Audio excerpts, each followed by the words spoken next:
Romans 8:30. Moreover, whom he predestined, he also called.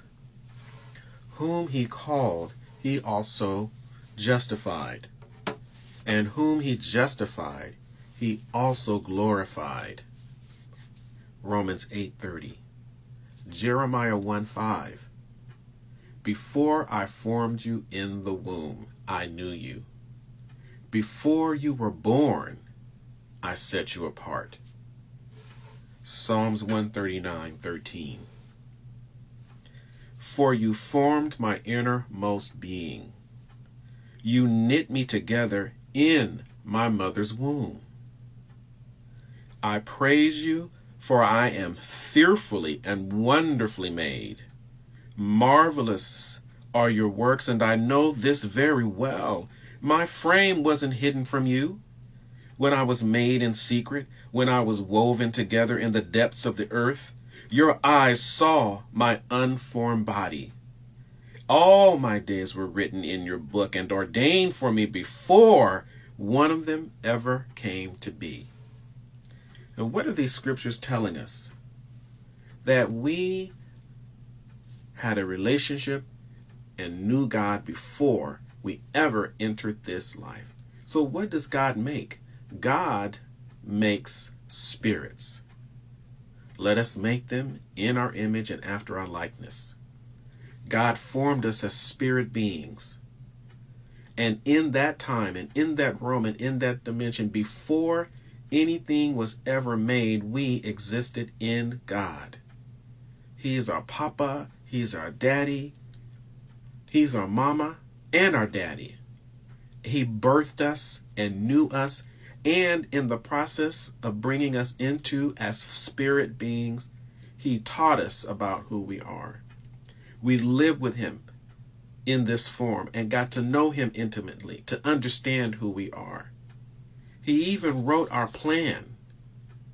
He set it down in writing and wrote and put it in us, in our innermost being, of what we would accomplish, who we would become, what we would do, all the things that we would accomplish in life.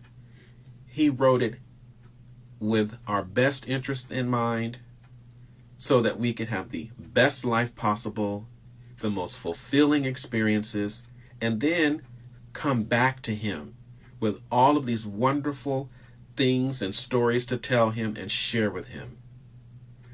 Just because he wrote it in advance and inscribed it into our innermost being doesn't mean that he isn't interested in hearing us talk about it after we've lived it out and walked it out. He looks forward to us coming back one day. But the challenge here, though, is this. When we enter this life, it has a painful way of etching onto us, shaping us and molding us with all kinds of experiences that can sometimes take us away from who God has predestined us to be. And that's where this struggle comes in through life, always trying to, knowing that there's something about us, there's something in me, I just can't quite put my finger on it. I just have this feeling and this sense that I'm meant to be something, I'm meant to do something. There's a whole life that I should have, but we aren't quite completely clear on it, because maybe we were born into a family and reared by people who were not even aware of who they were, and so they brought us through life experiences that did not conform, nor did they confirm who God had predestined and ordained us to be. Quite the opposite.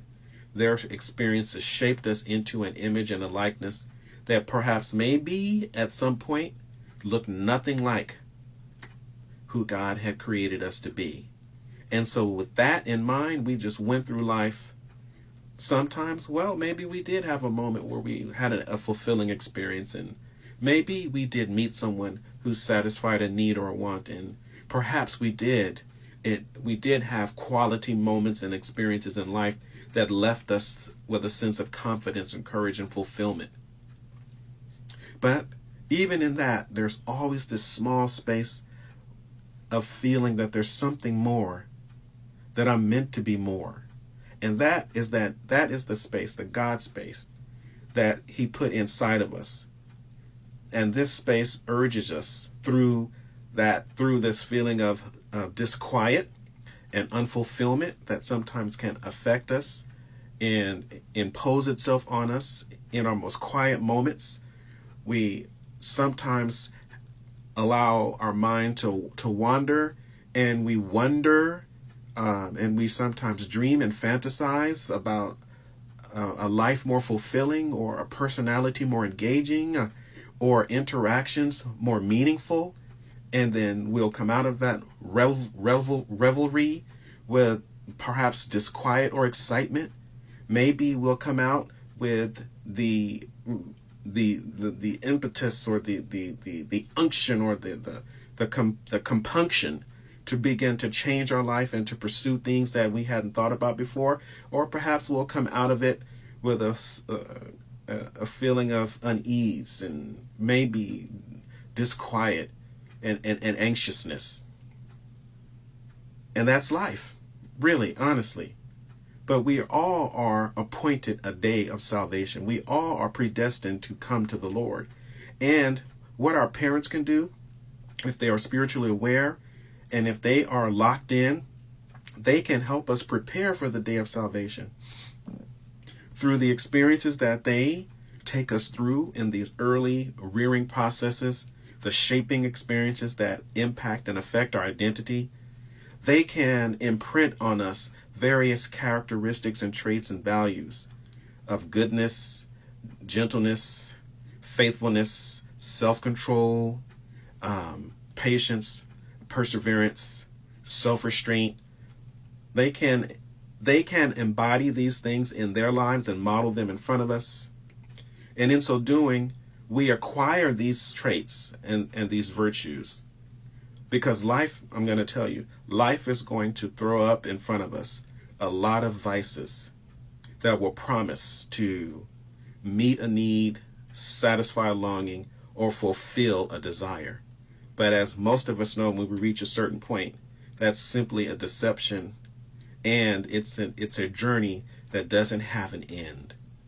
And we can see examples of that today with many media, mogul, and entertainment titans, sports titans, who, having achieved a certain level of financial success, material success, find themselves losing and falling off like stars falling from the heavens, crashing to the earth because they became enmeshed and immersed in some type of vice or carnal activity that brought about their end and destruction. Life for us is more than just the physical. Without accessing and entering into that spiritual place inside of us, seeking the kingdom of God within, we can never quite experience fulfillment. We can never quite reach the uppermost of our personality, of our character, of our destiny. You see, the kingdom of God inside of us is where we discover who we are, what we're here to do, and why we were even brought into being in the first place, as I read in those scriptures.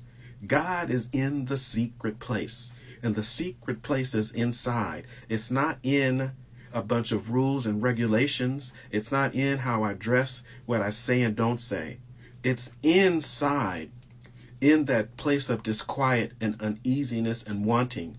When we go in there and start asking the right questions, that's when the Spirit of God speaks to us and provides us with answers. See, what's the why? What is the compelling reason to go into this space? Stop trying to seek outer things to fulfill the disquiet and the uneasiness, but seeking peace within, seeking God within. We enter into a space that is so expansive and yet so fulfilling that it eases the angst. It quiets the disquiet. It speaks to the questions, providing the answers that we deeply desire. It satisfies us and fulfills us. This is just the beginning. Remember, relationship over religion every day.